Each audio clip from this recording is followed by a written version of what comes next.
To transfer information from your short-term memory to your long-term memory, you must repeatedly work with it. Here are some of the best ways to transfer memory. Frequently review information. Chunk information into meaningful parts. Write it in your own words. Create a graphic organizer. Share it with someone else. Make up rhymes, stories, songs, silly words, or associate it with information you already know. It's easy enough to frequently review information, right? After you take notes or read about a topic, you just have to look at it again and again and maybe again. Chunking information helps reduce the amount of information you have to remember. Phone numbers are a perfect example of information that we chunk to help us remember. Instead of remembering 10 separate digits, we usually group the digits into 3 groups or chunks. This way we have to recall only 3 pieces of information instead of 10. When you write information in your own words, you process the meaning of the information.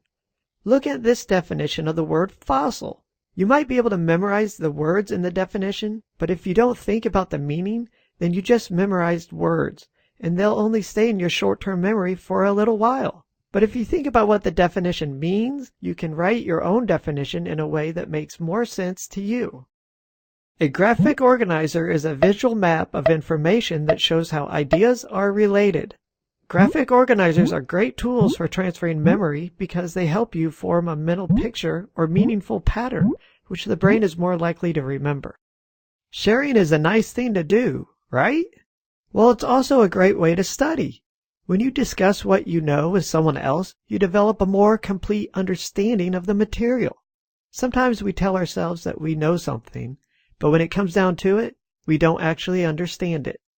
When you share your knowledge, develop opinions about it, and find answers to questions about it so you can explain it to others, this solidifies your understanding.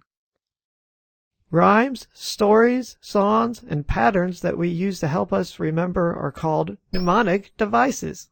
A mnemonic device is a memory tool that helps you code information in a way that is easier to remember. Do you recognize any of these common mnemonics? There are a lot of mnemonics that you can use, and you can even create your own. Association involves relating what you are learning to something you already know. Think about it. Things that you already know are stored in your long-term memory.